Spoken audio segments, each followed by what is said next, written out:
Hello, everyone, and welcome to the Ignitor 360 webinar on the transformation to virtual selling. I'm Michael Donnelly, Executive Director at Digital Solutions Group of FER, Food Service Equipment Reports, and I'll be your moderator for today's discussion as we look at how moving forward from traditional analog sales methods to a digital sales process is critical to closing deals in 2020. We all know lead generation is drying up without trade shows, buying group conferences, and face-to-face meetings. Our panelists today will share some of the ways they have pivoted or grown their sales processes and the most effective technologies that they are using to address our agenda topics today. We are going to be talking about feeding our sales funnels, digitally generating quality over quantity leads, creating more product knowledge by selling with a consultative and educational mindset. We will focus on AI and data analytics, how to measure and reset your targets, and emerging best practices to get where your customers will be. And then we'll close everything up with a little Q&A that the panelists will answer your questions. And with that, I'll take a minute right now to introduce you to our panelists. Oh, there we go. Today in the room, we have Brian Holdrich, VP of Sales and Marketing at Welbilt Americas, Stuart Sharp, VP Strategic Sales and Marketing at Cambro Manufacturing, Mike McGuire, Managing Principal, Zink Food Service, Jameel Burkett, CEO and President of Burkett Restaurant Equipment, Eric Schmitt, VP of Rapids Wholesale Equipment, George LeCavalier, Managing Principal at the Redstone Group, and Buck Seward, President and Chief Learning Officer at Ignitor Labs. Buck, will you go over a little bit of housekeeping to get us started here? Get set up today for the Q&A portion of the session. When you're ready to ask a question, click on the Q&A icon in the bottom middle of your screen and type your questions at any time. We're going to do a selection of these questions that we'll put to the panel at the end of the presentation. Just to the right of that is the Zoom chat function. Now that is a Zoom idiosyncrasy, but it defaults to all panelists. So as opposed to sending us all a bunch of chat messages, go ahead and click that, put the pull down and select all attendees and panelists, and that way you can share chats with the entire audience. Today, we're going to open the webinar with a poll on probably the most critical question for dealers, reps, and manufacturers. Do you have the leads you need to hit your growth goals? So go ahead and click those and submit. And as you click the answers and we wait for the results, I do want to share a couple of data points with you. What you're looking at now is just what we got a couple of weeks ago with the MAFSI barometer. And this kind of shows how bad it got in April and May. It's the first industry measurement of the actual COVID impact for us in food service. Although we have different reporting sources showing everything from slow growth up to a hockey stick rebound, the best food service information right now is probably coming from the in-depth surveys from Data Central. And their forecast shows that there is going to be a steady recovery with just over 40% of operators ready to talk about new products with dealers and manufacturers. Here's the challenge, especially with companies hard hit by the pandemic. Marketing Sherpa reports B2B contact information decays at 22.5% per year. It's scary to think that 1 out of 4 leads in our database is no longer good. Michael, I'll hand it back over to you to share the poll results. Thanks, Buck. So the poll question was, do you have the leads you need to hit your growth goals? And it looks like we're seeing that about 56% of individuals have said no, 14% have said yes, and 30% have said growth goals, have been thrown out the window. Mike, I'm going to actually start with you. Are you surprised by the results of our first poll, or is it pretty much as you're hearing from your dealers and manufacturers? Yeah, thanks, Michael. Yeah, I'm surprised there's 14% that have enough, quite frankly. So I voted throw them out the window, but end of the day, it's, the market's contracting and everybody's looking for new profitable business. Leads are a lot harder to find. Yeah, that makes sense. Well, that leads us perfectly into our first segment here about feeding the sales funnel and digitally generating quality over quantity leads. Mike, I'm going to stick with you for this. Zink brought in a furniture rep business into the fold in January. How do your teams drive lead generation between such diverse suppliers and equipment manufacturers? Yeah, first, thanks for having me on the panel today. I appreciate the invite. Adding furniture rounded out our portfolio in our effort to provide a total channel coverage. And it's kind of a tough time to integrate and onboard a new business and in a new market, but we're excited about it and got a lot of new opportunities coming from it. So no doubt we represent dozens of great product lines across multiple categories. And with that, we've obviously segmented our marketing campaign. So we've focused our efforts on solutions, not products. We've refocused on operators' needs, not wants. Operators, what they need to get back up and running, what they have to have to operate their businesses. So one interesting thing, and we're really encouraged by, is that customers are very receptive to our messages. Our data and our open rates are gigantic compared to what they were before the pandemic. So we're encouraged by that. People are getting used to the new norm of receiving information digitally, and we're focusing our efforts on, like I mentioned earlier, solutions, and operators are welcoming those. That's great to hear that the open rates are going up. I think that leads really, really nicely into our next question, which is for you, Stuart. Cambro has a large presence on social media, generating over 80,000 digital impressions per week. How do you define what the ideal lead and successful engagement with them looks like? Thank you, Michael. I'm happy to be on the panel as well. Cambro being a US-based manufacturer, we're used to measuring everything, and certainly within the digital marketing activity, we have some very specific KPIs and ways of measuring our activity. We've been spending a lot of energy around messaging the fact that 99% of everything we sell in North America is made in our US factories, and that's been a really fun thing to do. But really, the whole digital transformation started at Cambro, fortunately, 2 years ago, so we were well prepared to push this shift as we developed a new mobile-friendly website, put in a digital asset management tool, and hired dedicated resources within our digital marketing team, where we have 4 people. Basically, all they do is develop content and work on the platform. So that's what's been able to put us in a position to make the 80,000 impressions every week. As far as the quality of the leads within there, it really varies dramatically by the platform. We have the most control over the ones we generate off of our website. So right now we average roughly 19,000 web visitors a week. We're able to cull 5,000 visitors onto our where to buy function, at which point they have an opportunity to choose between buying Cambro products from their qualified local distributor or from one of the 5 large national e-commerce companies. One of the most interesting things we found since we started doing where to buy is the fact that we get twice as many leads driven towards the local distributor as we do to the nationals. And that was something that I don't think anyone really could have predicted when we first started this process. But when we get into some of the other things, like Twitter and Instagram, it's more about working our followers and understanding the folks that like and comment. You'll see an awful lot of buy indicators. And so we reach out directly to those folks, bringing them back onto our web and showing them where they can find local distributors to purchase their stuff.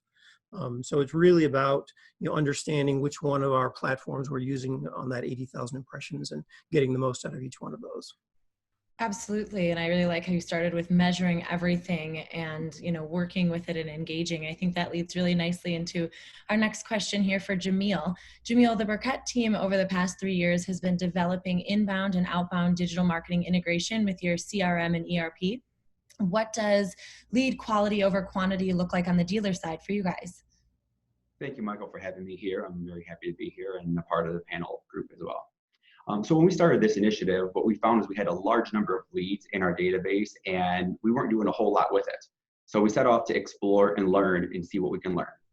As we took a step back and looked at things, we asked ourselves, do we want a large quantity of leads and brought into our sales organization and then allow our salespeople to then qualify those leads? Or do we want a large quality a large quality of leads that are pre-qualified for our sales team already so they can begin to work with it. And I think in any organization, I think salespeople prefer the latter. They prefer to get quantity of leads versus quality so they can do what they do best and whatnot. So in order to do that, what we found is we needed to first take a step back and understand what our true target market was and make sure we had a good, well-documented, well-understood target market that included the types of customers we wanted to service, the geography we wanted to service, and the demographics. We then had to ask ourselves, what is our goal? And is the goal a number of transactional customers or accounts? And when we think of the dealer world, I mean, we all want a customer for life. We want to acquire an account that is going to be with us for the life of the relationship. So that's kind of what we understood. Now that we knew all that, we said, okay, now we can use technology of the CRM and the ERP systems to begin to capture those leads and properly document those leads into our systems. That includes their profile. So again, what type are they? Where are they located? What type of business are they? And then what does their spend look like? And what does their conversion rate look like? Once we have all that data, then we're able to use that data to refine our marketing activities, both inbound and outbound, by continuously optimizing those efforts through many of those platforms, whether that's a direct salesperson outreach, whether that's through paid advertising, content marketing, social marketing, email marketing, or all of the above.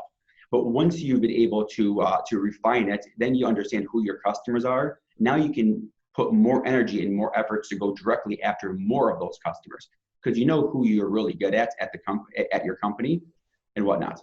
What we have found is this strategy allows us to use a blend of both technology and people to drive high quality of leads to the organization.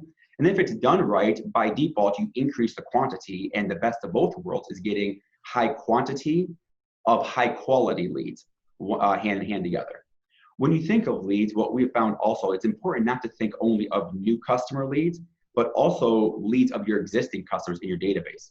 Because what we found is that your inbound and outbound marketing efforts and sales efforts are not just looking for new customers, but it's constantly retouching base with your existing customers, staying top of mind with those existing customers, re-engaging those customers so that they can fulfill the objective of being a customer for life.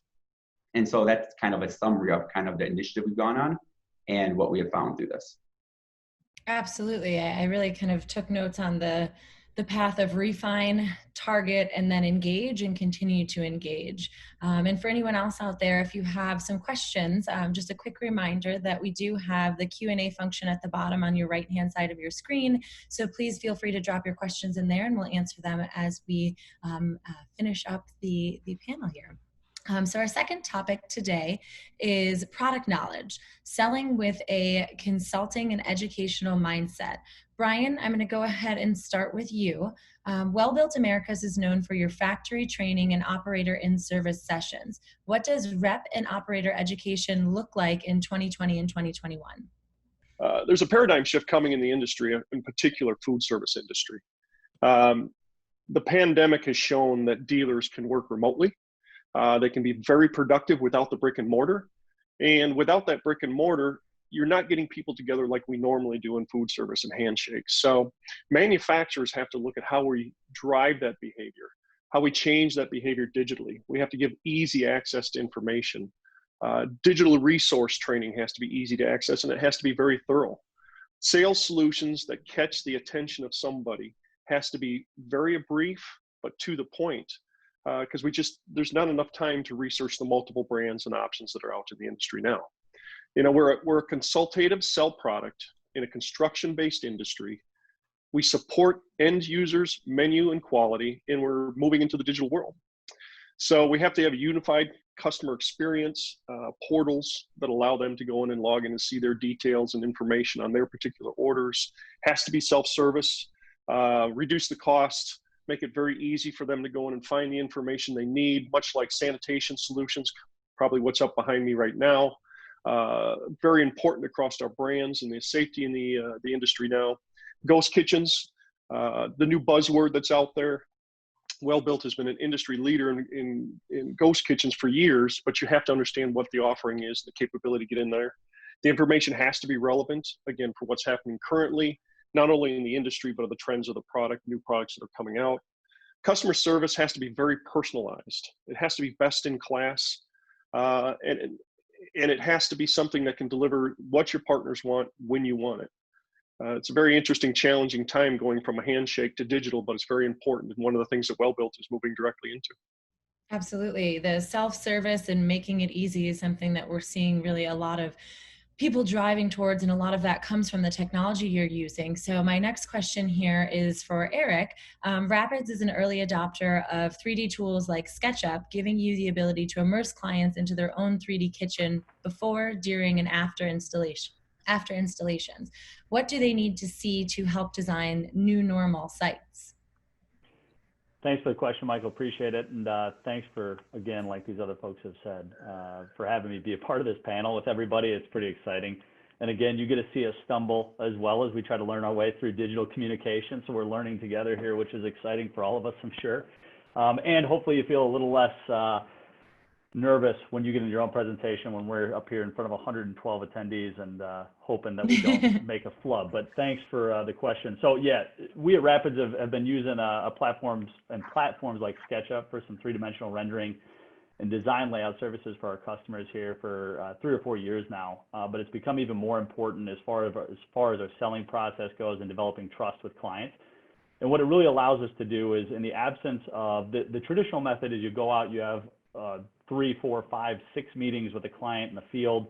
You're developing trust the entire way, because the old process was having 2-dimensional designs that were either done on onion skin paper or done using AutoCAD, and it was a flat 2D design, which takes a lot of trust for a customer because they may not have the same capabilities as far as understanding what you're getting at. The same can be said of a number of different industries and skill sets, that it was about that trust and gaining the faith of the customers that you worked with. But using tools like SketchUp and developing these 3D renderings really allows us to sit down with a client on a meeting and demonstrate the care and the skill that our sales reps have in developing spaces for them. Additionally, by doing it remotely, Brian just mentioned it, it is more efficient. We used to have to, again, make those trips, and sometimes, especially for us, our headquarters are based in Cedar Rapids, Iowa. A lot of our clients may be more rural and more than a few hours away from where we're at. It's a lot of time on the road to get out. And these new tools have allowed us to sit down, have meetings with folks more frequently, more efficiently, and really get to the core of what they want quickly. So I think overall, having tools where you can demonstrate that, Brian mentioned this too, handshake was always the way to get things done, and now you can't really do that digitally. And it also showed you cared. If you made the trip, if you made the effort, you brought the presentation materials, that showed you were invested in that customer and that client, and that really built trust.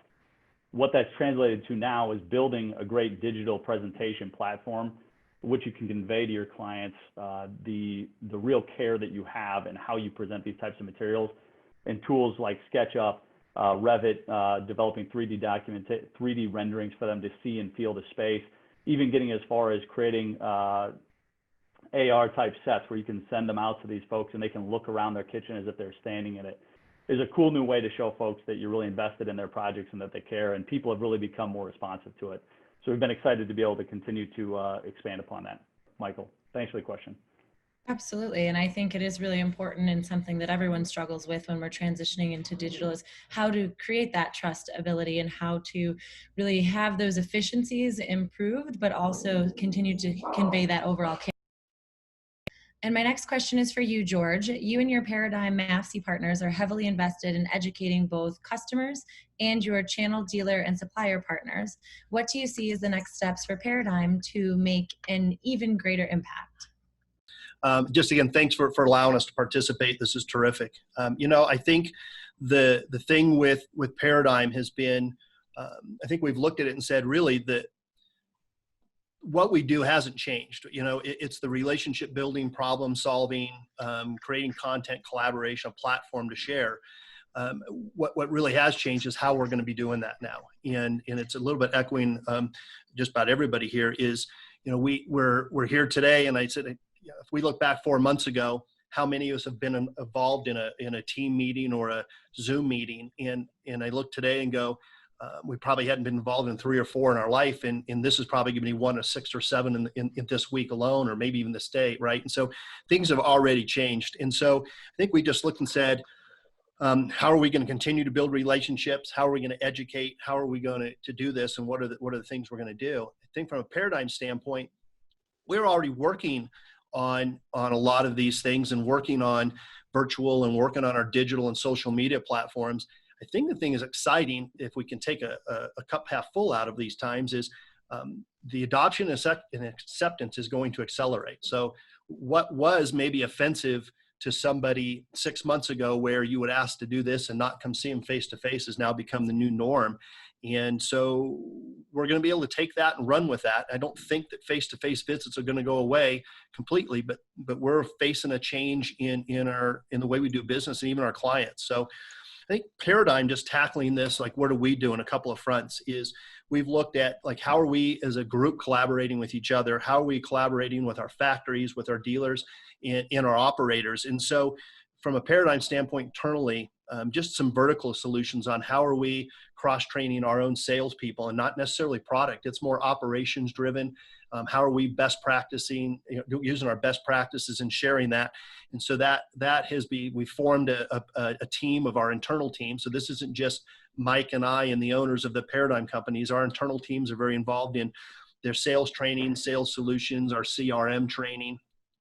What are we doing? We've got a marketing team who's developing content and really working on how and we're going to market in what vehicles. We've got a technology team who's building all that. So we created our own vertical solutions internally, and then working with the factories. Again, it's like Brian touched on, it's product training, it's virtual training, it's sales training. I think for us with Paradigm, we're also developing our our CRM program from a data sharing. How are we going to collaborate with our factories moving forward on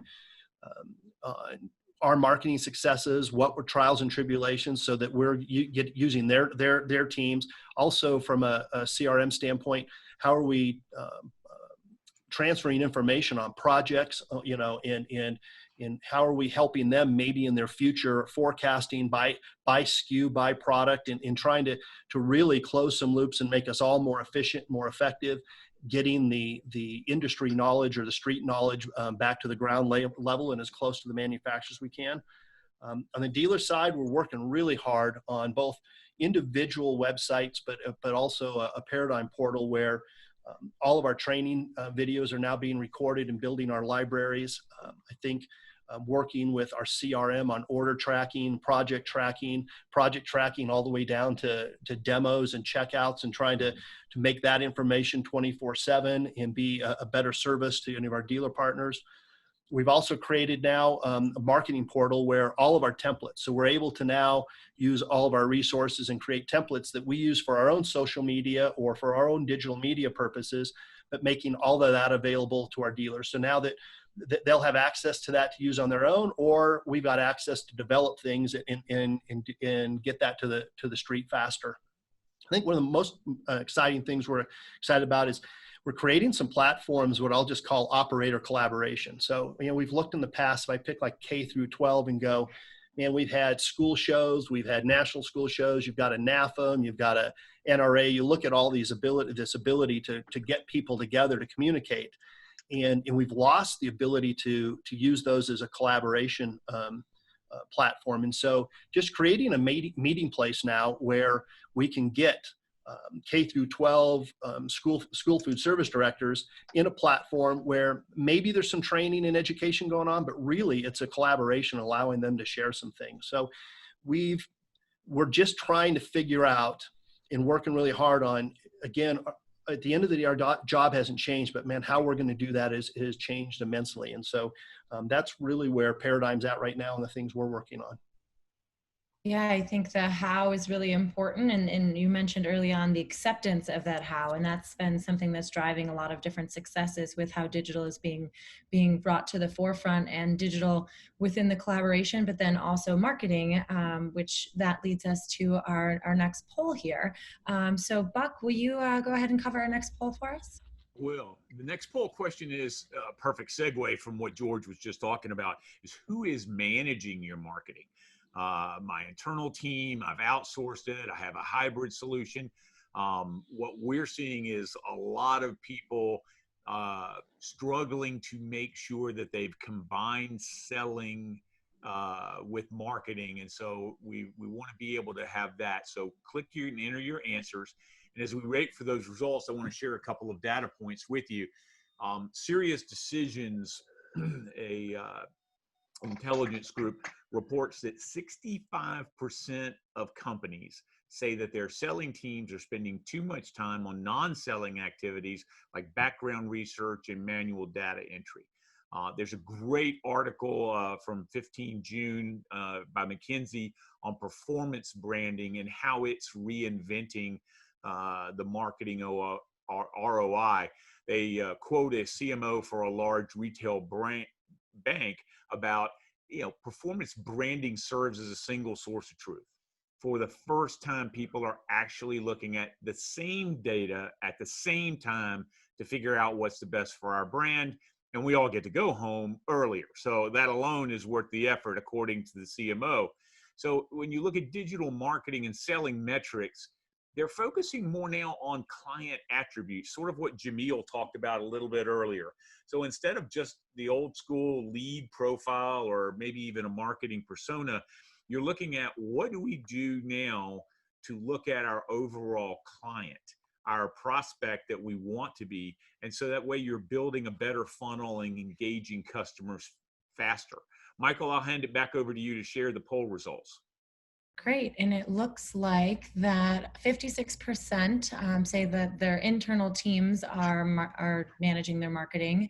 29% have the hybrid solution, 9% outsourcing, and 6% don't have anyone managing right now. Stuart, I'm going to lean to you here. Are you surprised by the results of our second poll, or is it pretty much as you're hearing from your distributors, the key accounts, and your channel partners?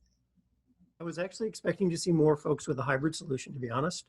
Knowing how quickly things have changed, and not everyone might be in a situation to understand how to best take advantage of the current dynamics. But it's good to see that people are doing it themselves. A little concerned for the 6% that don't have anyone doing it, because that's certainly a huge red flag. I would encourage them to get some activity around there for sure. Absolutely. So for those 6% or any others who have any questions about that, please feel free to go ahead and pop them in the Q&A section. Stuart, I'm going to stick with you as we transition to our third segment of the conversation today on AI and data analytics, measuring and resetting your targets. So with data coming in from every possible source, what does your dashboard look like, and how did your ability to reset revenue budgets and objectives in the past 3 months really help you to stabilize and rebuild your pipeline? Thank you, Michael. Just to reinforce a little bit of something that Buck had mentioned about the alignment between sales and marketing. Cambro did kind of a unique thing where they put a salesperson in charge of marketing. So it's a little scary when suddenly the salesperson is the one that's in there, but it certainly has broken down a lot of barriers and helped us be much more aligned in our conversation and supporting one another better. As far as the dashboards and stabilizing, I mentioned earlier how we really do measure incredible amount of information within Cambro.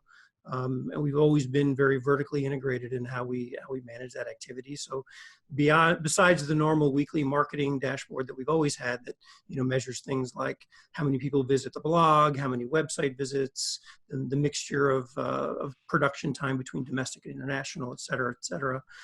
What we've done recently is try to really understand how can we get better visibility on the metrics and what other dashboards might we need to be able to be more successful in making better decisions. So the biggest step was to add a Power BI platform that we bolted on top of our Salesforce CRM. And what the Power BI, if you think about it, is sort of it's an interface between our ERP and our Salesforce. And it is a very user-friendly way for everyone to have access to the data.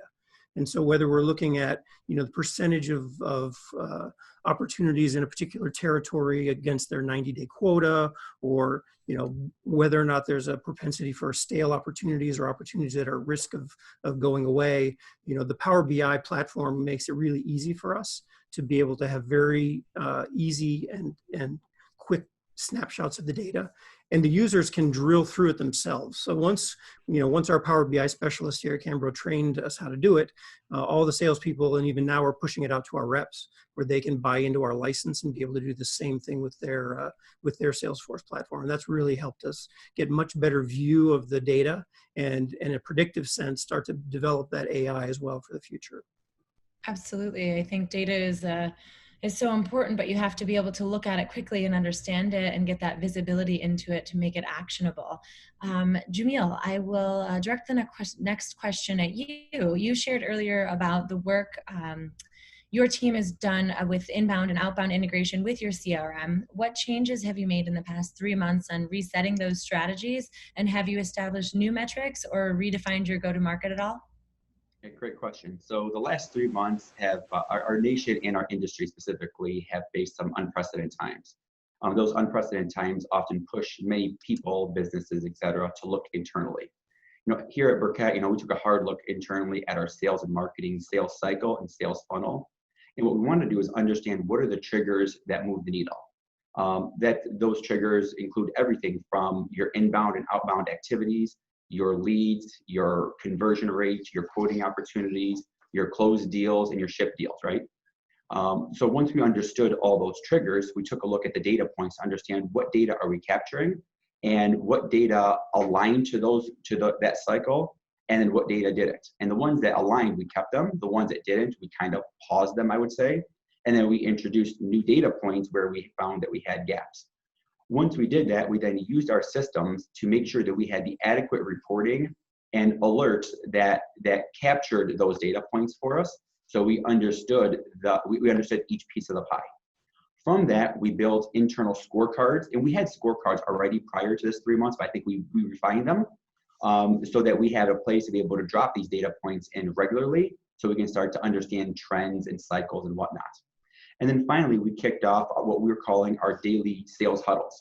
And so we do that virtually and virtually through technology. We use Microsoft Teams at our company, but we run daily huddles with our sales organization where we get an opportunity to blend the data and the people. Because I think what we've learned over time is the data tells you half the story, and then the people tell you the other half of the story. When you bring it together, you get to understand the full understanding. You start to learn from that, what are your wins, what are your challenges, what's working, what's not working. And then you get a chance to kind of adjust almost in real time that way, right? I mean, because if we're talking on a daily basis and we start to see a trend, it doesn't take very long to be able to adjust and reinvent ourselves relatively quickly to adapt to our customers' needs as well as the business's needs. Absolutely. Finding those triggers and really focusing on the reporting and the combination of the data and people really gets us to the success opportunities overall and those systems in place. And Mike, you had mentioned earlier some of your systems that you had in place that gave you the ability to embrace your customers over the past 3 months as we've all been kind of navigating this time. What changes will you make to accelerate digital transformation of your sales with marketing?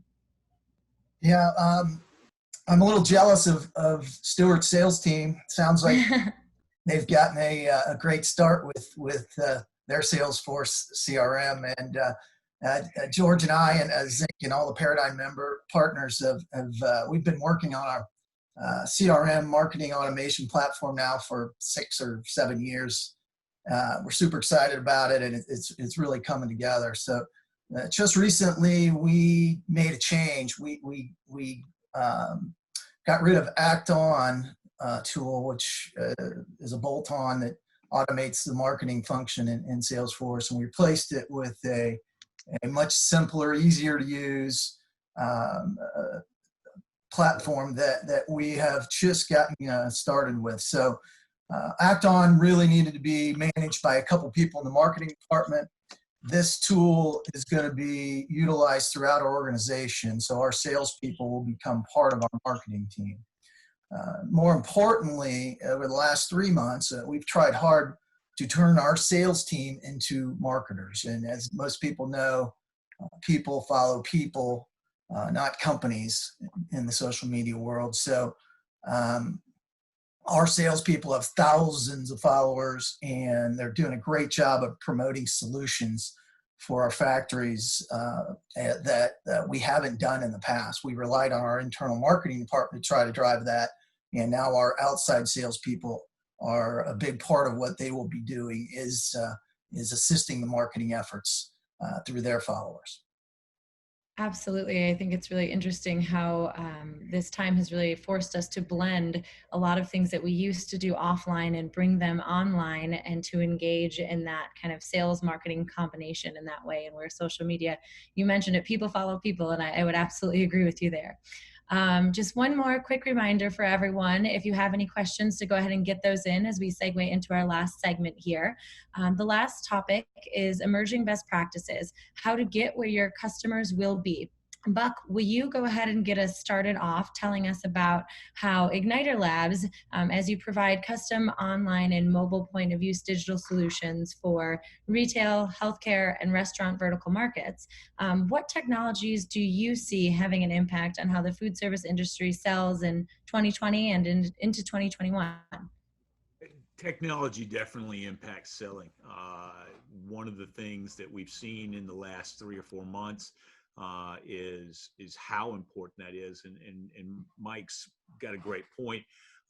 One of his people that I know real well, Patrick Malloy, is with me in a food equipment digital disruptor group. And first time I've ever been on Facebook was to actually join this group, which was good because Deidre then set up a NAFM Facebook group. But it's a way that people get a chance to share, and again, that existing and emerging technologies help us tell that story. So right now we're seeing companies from every sector rush to use existing and emerging technology to sell. So tracking some of this, the NVIDIA, the IT giant, is now using an Adobe platform to leverage omni-channel new user experiences. You've got platforms that are doing things. For example, Interco, which is a medical device company, has jumped in and created a virtual experience. And Interco, because it's obviously outside our industry, this is medical device high-end tubing. So you got to question yourself. My God, they're looking at virtual experiences for medical tubing, but that's where we're really going. I mean, in our own industry, you can see I do a lot of stuff in the UK, so I track people like Rationale and Welbilt. And in the UK, these guys are conducting virtual training and live streaming tours for chefs with live feeds from test kitchens. So everyone's going, what is it going to take to embrace people? And a really good example of that is one of the immediate needs that everybody's had, which is sanitation. There's a real quick thing of how our panelists have also shown their ability to really quickly pivot and immediately address customer needs and do it on their social channels. So it's scary, but it's exciting at the same time.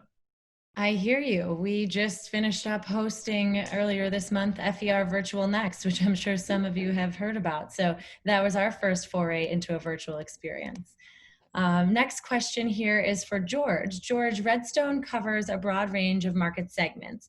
Recovery appears uneven between these. How are you planning, or how do you rescale customer acquisition efforts for this year and into next year?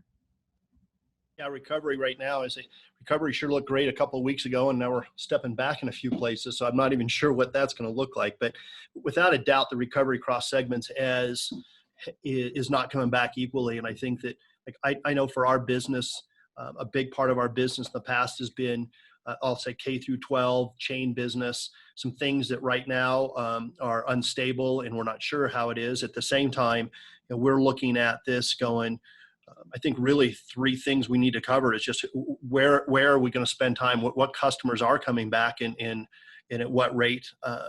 We also have looked and said, from a product standpoint, what does rescaling look like on what are the issues? What are the solutions? Because that's changed tremendously. And then really, again, just how do we spend our time and in our resources? And so, we've looked at it now and looked at, retail and grocery right now, the C-store side of it isn't even on a recovery. They've almost thrived through most of this. And so how are we refocusing some of our time and effort there? We're starting to see healthcare come back, which was a big part of what we had done in the past, but at least the long term is coming back. The hospitals hopefully will start to recover. So we're seeing some of that. We also look and go, the construction business really never slowed down. So on the equipment side and construction side, boy, our large projects, that never slowed down. So there's just a huge effort there. We also look at products and go, again, as much as we're on virtual meetings now, 4 months ago, PPE wasn't even an acronym that most of us would have recognized, and today it's become part of our vocabulary. The safety sanitation side of products has accelerated, and so like for us, we're looking at getting into chemicals and sanitation stuff, some stuff that we would have never done in the past. Robotics and automation in equipment has become a big deal. Vending, just food vending has become a big deal. And then the whole delivery takeout. I look and go, how many of us 6 months, 9 months, 12 months ago would have saw Uber Eats and would have went, is this really going to work, and will people pay this premium? And today, is there any doubt that it's going to flourish, right? So we've just faced huge changes in all of that. So we've continued down that road. From a marketing standpoint, I would have been a person who outsourced my marketing 6 months ago.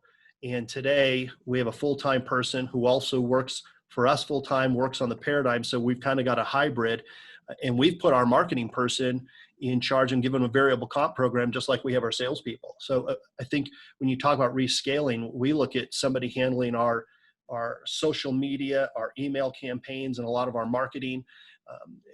They're a salesperson now, and they become one of our biggest salespeople on how we're going to go to market. And so it's been a huge paradigm shift, but at the same time, it's been exciting. I think that the tough part has been going through all of this for the last 4 months. The cup half full is we've had plenty of time as businesses to sit back, rescale, do some of the things we've always wanted to do. I've wanted to get into the marketing and the social media way more, and we just never had time to sit down and do it. We've had time for the last 4 months to do this. And so trying to figure out who the customer is going to be, and I think really their solutions, and several people have talked about that, where the solutions we've had to solve in the past are just not the ones that we're going to be solving for the next year. And so it's a great learning, it's exciting, and at the same time, it's a scary time. But I think we're just looking, who are the new customers, and what are the new ways that we have to solve problems, and how do we take all of this new stuff and find a new way to build trust in relationships with them. Absolutely. Who are those customers? Where will they be? Which old customers are coming back? And where do we find those new customers? I think that leads us very nicely into our next question here for Eric. Eric, your dealer, designer, and chain facilities teams cover a lot of ground every week. Wayne Gretzky is known for saying, "I skate to where the puck will be." Where will your customers be in the second half of 2020? Well, first of all, you talking about Wayne Gretzky reminds me how much I miss sports, and I hope that God we can find a way to bring him back, because my weekends aren't the same. But we're really trying to find it a couple of different ways. I think there's been some great commentary actually by the folks on this call. I mean, Jameel, you talked about targeted marketing earlier, which I think is a great point.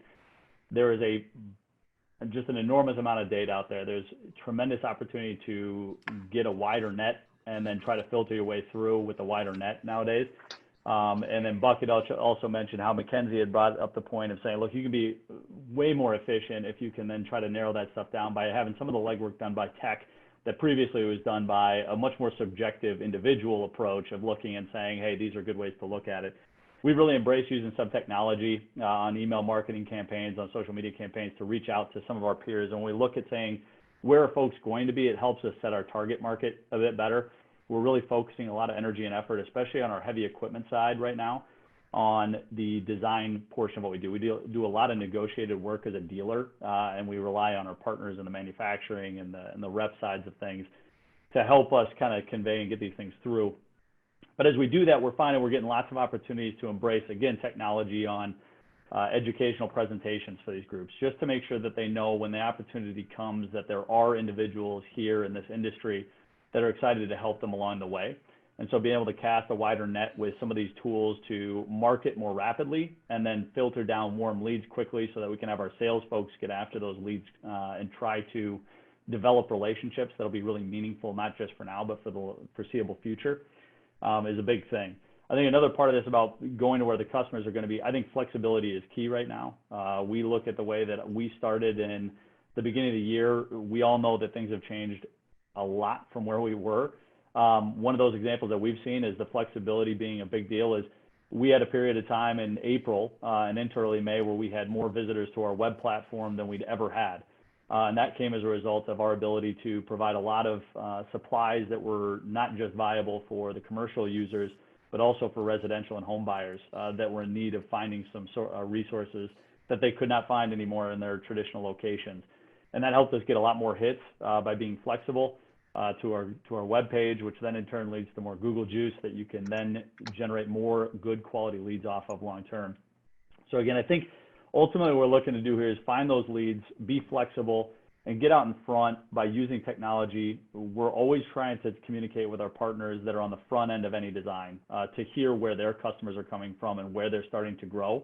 There is not one rule of thumb about how things are coming back in any part of the country. We see some where healthcare or senior living is coming back, other where schools are moving ahead, others where we've seen a lot of increased demand from independent restaurants where I think they have a lot more flexibility and capital. They can make decisions much more quickly. And it goes back to what we've all been talking about. It's providing the information to then get them that data quickly, get them comfortable, because many of them want to be in a position here in the second half of 2020, early 2021, where they're opening their doors again, or they're building the new restaurant. They want to be ready to go.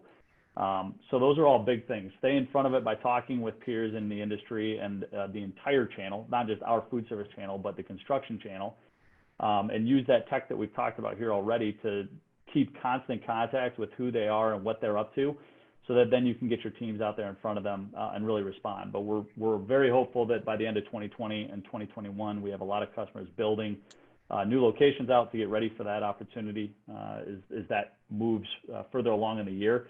And so with that, we really hope that we can see some kind of return to normal. We know it may be slower than we wanted, but we'll at least see something. So staying in front of it, make sure you use tech to get as many leads as you possibly can, and then let your salespeople do what they should do with those warm leads, and that's get out and close some opportunities by building trust and using the tools that the group here has talked about.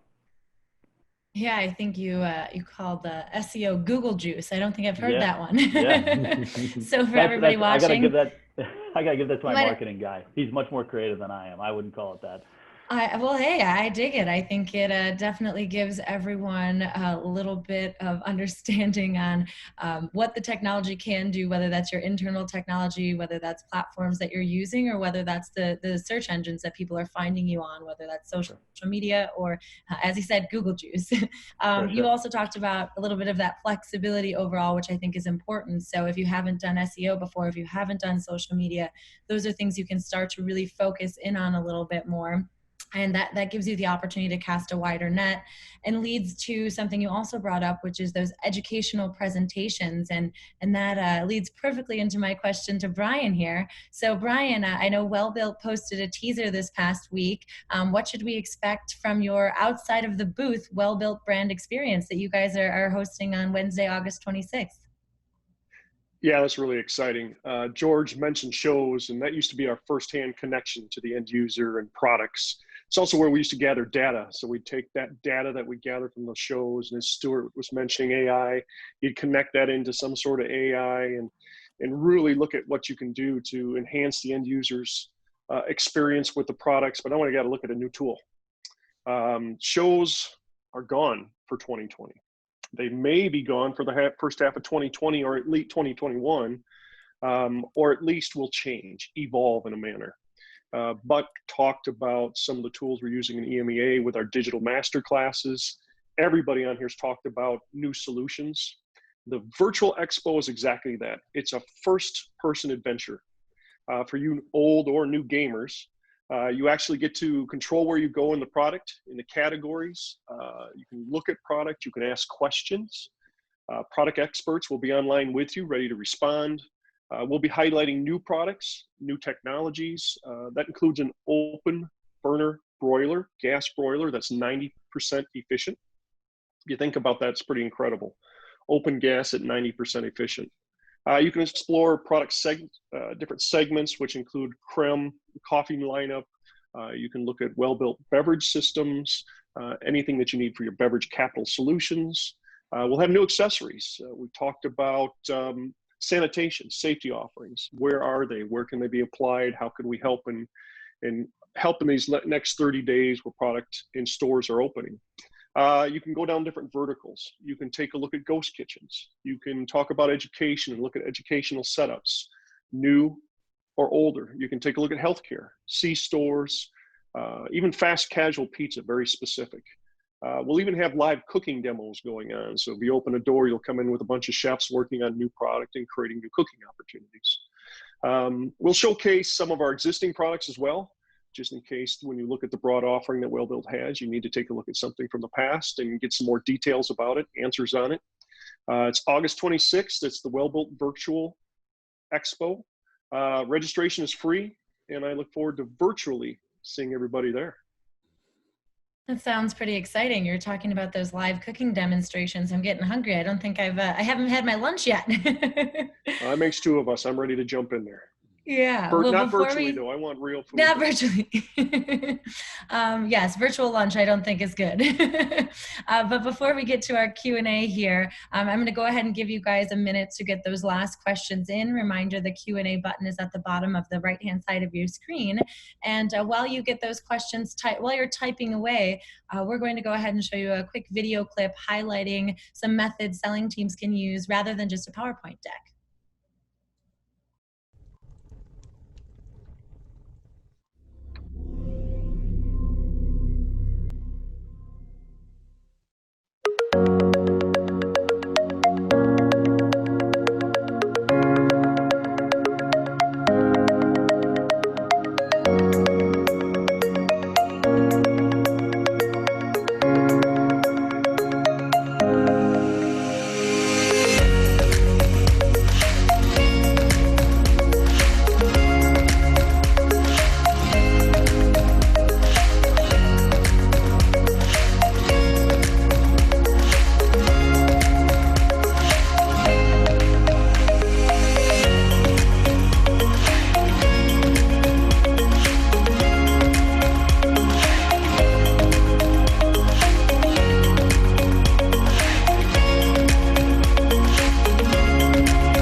There was a nice virtual experience creation there. So we'll pop right in here to our Q&A. And our first question is for the panel. So gentlemen, feel free to go ahead and speak up if you have an answer or when you're ready. What digital cloud platforms work best for dealer self-serve ordering? Yeah, I can jump in and take this one here, or at least comment on it. At our company, we use a couple of technologies, and there's so many tools that are available out in the market. You have to try to figure out what works best for you. But we use Magento as our e-commerce platform for clients to be able to place orders online. And then we use NetSuite as our ERP system, which also ties into the CRM. And then we use Bronto for our email marketing and marketing automation system. So we kind of blend, we integrate those three tools together and use them hand in hand. Awesome, thanks, Jameel. I can echo what Jameel said. We use the Magento platform. I know that there's some others that are out there that folks have utilized, but Magento has been a pretty slick tool as far as ease of use. It integrates well with a lot of ERP platforms. Jameel mentioned NetSuite. We've utilized it now with our new ERP platform we're going to be putting up. It's just a widely adapted, widely used tool that a lot of folks are familiar with as far as building bridges between the Magento platform and ERP platforms, and it makes it easier for folks to develop easier self-serve platforms. Awesome. Anyone else want to jump in? From a manufacturer's perspective, we're actually using multiples. We're a global company. Some of those systems are available or not available in different areas of the world.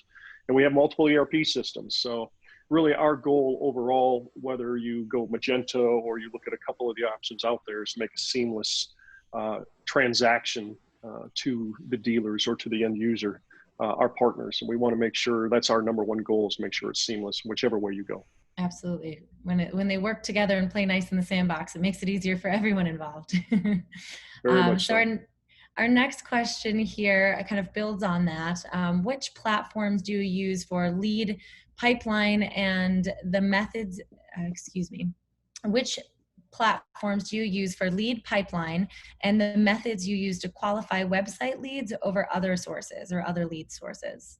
I think that kind of feeds pretty well into some of the comments that I had made earlier in the session. And, from a website perspective, part of that is in the structure of your site and how you organize it. You really want to make sure that you have ample opportunity for the person on the site to have some kind of a trigger or a call to action that's going to give you the indication that they want to buy something. For us, it's certainly the where to buy is a great way to start. And that gives the operator the opportunity to pick where they want to buy, what they want to buy. But you have to make sure that they find that quickly and easily. And that once they do make the transition to that lead to the distributor, that they've pre-qualified and will really be able to supply the products that they're looking for. And that was really important for us as we set up our where to buy program. Awesome. Anyone else want to comment there? Just touching on that, I think there's a ton of work that needs to be done in the lead generation side from our manufacturers' websites back to the rep world, as that connection is very clunky right now. So I'm sure over the next year that we're going to see a lot of work done that moves those leads seamlessly, as Brian was talking about, easier through to us. So we can work them faster than the way it works today. Absolutely. Mike, that leads a little bit into our next question. So I'll stick with you to start here. How do you protect your digital information from helping competitors, or are there specific ways that you've gone ahead on that? No, that's interesting. It's a small world. We are all in the same business, but our message is about us mostly. We sell our company. The products we have are woven into that message. So it's really hard for our competitors to take advantage of our company. But I would say that the brands themselves, we're promoting products. They're going to learn about everything. There's no secrets out here anymore. It comes down to educating the consumer, and the consumer has a ton of information to get through. So I don't know that we're protecting anything other than making sure our brand is part of the message. That makes sense. Yeah, it is about your brand value that differentiates you from your competitors overall. Anyone else want to jump in there? I think Mike made a real good comment when he said he was talking about how broad the market is and whether anything was really behind the scenes, if you will. We have to get information to the public. It has to be brief but to the point with those unique sales points. And our competitors are going to see it. We're going to see theirs. It comes down to how well we market that, and then follow up.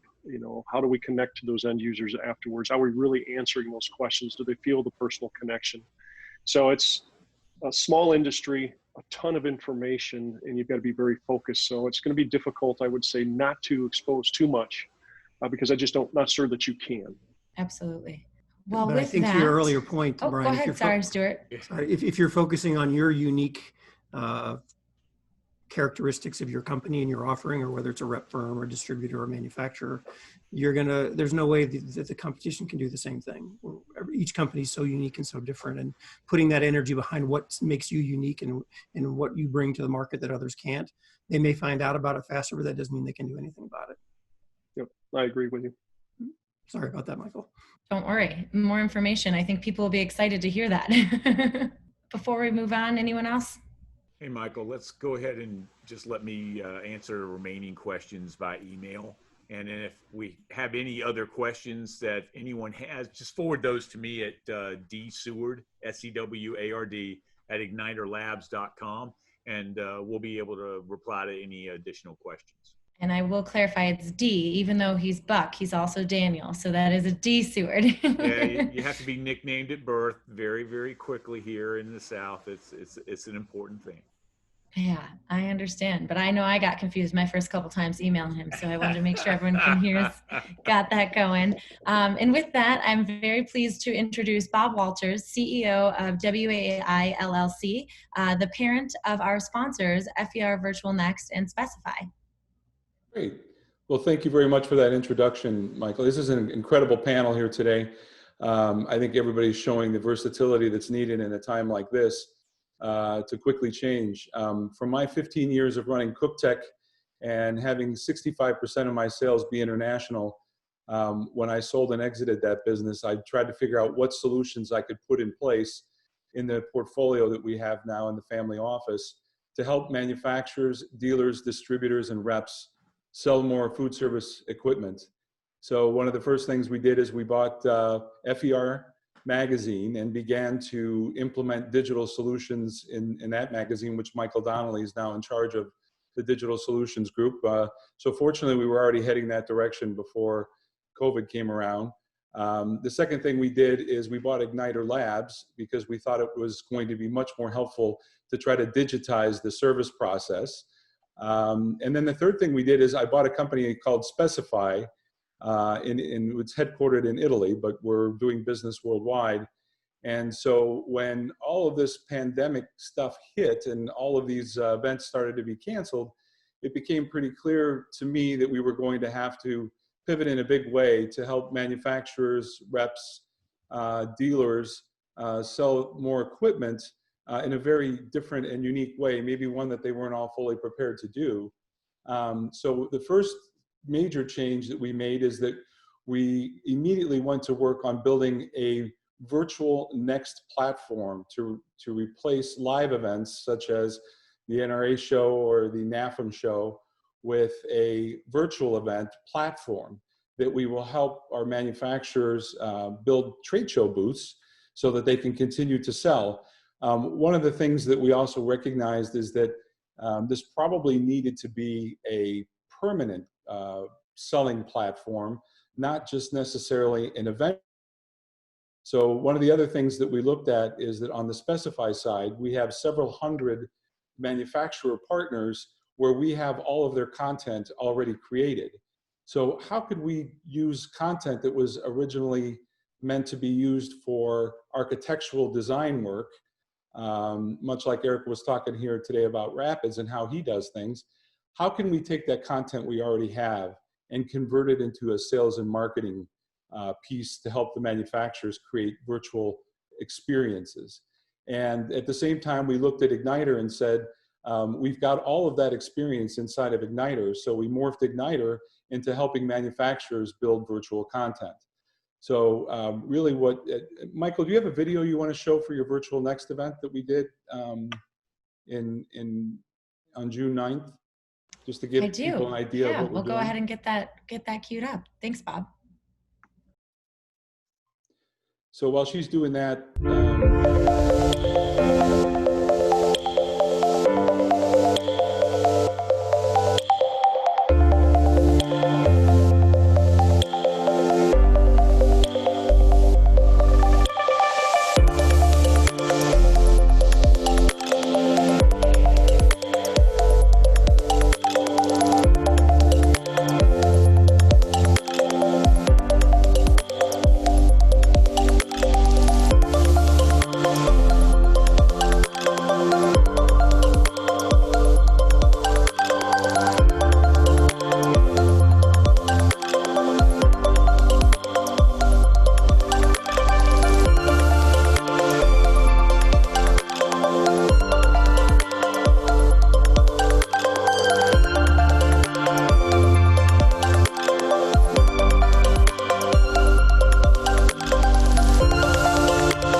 so when Brian mentioned that Welbilt has an event coming up here at the end of August, the next FER Virtual Next event is going to be several days after that. We made sure there wasn't a conflict there.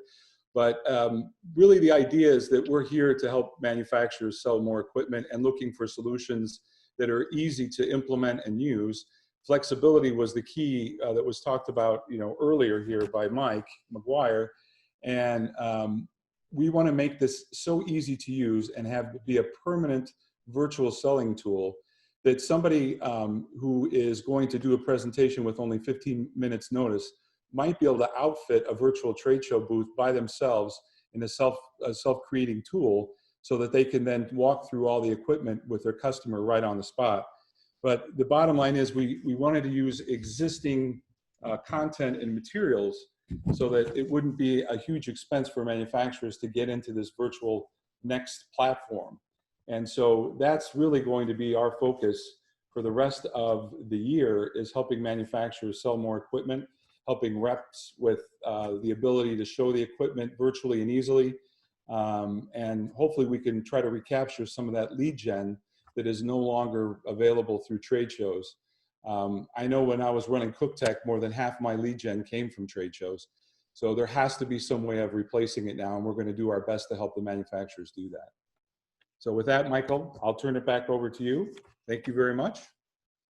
Absolutely. Thanks, Bob. Appreciate you sharing that and giving us some insights on the future here. Well, that's going to end the webinar. So I want to thank the panelists and all the attendees today for joining us. We will send out the link to this recording by email. If you have any further questions for the panel, just email me at dseward@ignitorlabs.com. We have enjoyed having you with us today. Thank you. Thanks, everybody. Thanks, Thank you, everybody. guys. Thank you very much. Thanks, guys. Thank you.